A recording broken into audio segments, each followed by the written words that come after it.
Bon, on va aller voir les ruches, voir si elles ont un peu travaillé et voir ce que ça dit. Ça butine dans les ruches d'Étienne, il vient enfin récolter le miel de ses abeilles dans l'une de ses 300 ruches. On va aller voir celle-là. Grâce à une météo particulièrement propice, l'abeille a terminé son butinage et les alvéoles sont gorgées de miel. Une fois que c'est plein, elle commence à mettre une petite opercule dessus. Un cadre prêt à être récolté pèse environ 2 kg. 25 000 abeilles logent en moyenne dans une ruche. Les cadres, une fois examinés, direction la miellerie pour la désoperculation et l'extraction du précieux liquide. Donc ça, c'est un cadre de miel. Une fois récolté, les abeilles elles mettent une opercule de cire.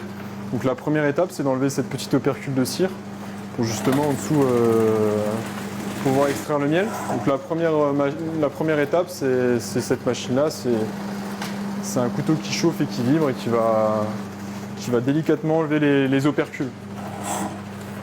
La cire étant plus légère que le miel, elle remontera à la surface. Il s'agit pour ainsi dire d'une filtration naturelle. Les cadres passent ensuite dans cette centrifugeuse pour extraire les dernières gouttes.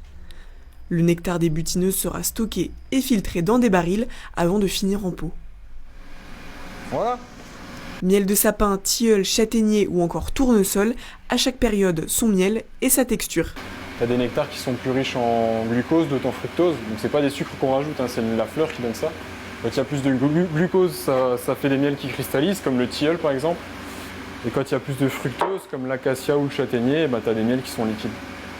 Étienne attaquera la récolte du miel d'acacia la semaine prochaine.